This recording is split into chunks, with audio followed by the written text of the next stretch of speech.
The Halo Trust has spent 30 years making some of the world's most dangerous places safer.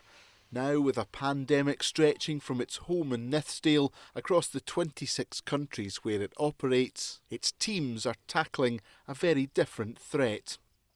We have the consent and the trust of the local communities. We also have an extensive vehicle fleet, including ambulances, and we have this vast local workforce, over 9,500 people employed worldwide in these countries. So what we can do is we can mobilise extremely quickly. We can set up temporary sanitation facilities so that people can wash their hands. We can deliver public health messaging to communities that aren't even on a map. And we can also transport COVID patients in ambulances. The charity is braced for a surge in coronavirus in places where infection control is extremely challenging. Obviously, the most difficult places are places like refugee camps where social distancing and safe sanitation is simply not an option. In terms of things like in Somaliland and Somalia, where Halo is working, it's not a case that there aren't enough ventilators to go around. The brutal fact is there aren't any ventilators, full stop.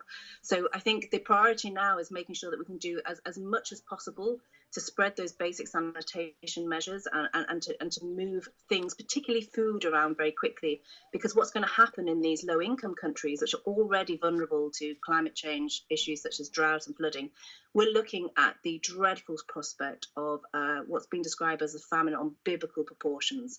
And so where we can really help is by opening up, moving vital supplies, medical and food, to do these very, very desperately vulnerable communities.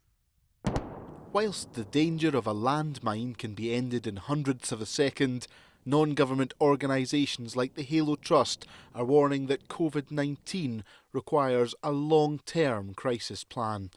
Bruce McKenzie, ITV News.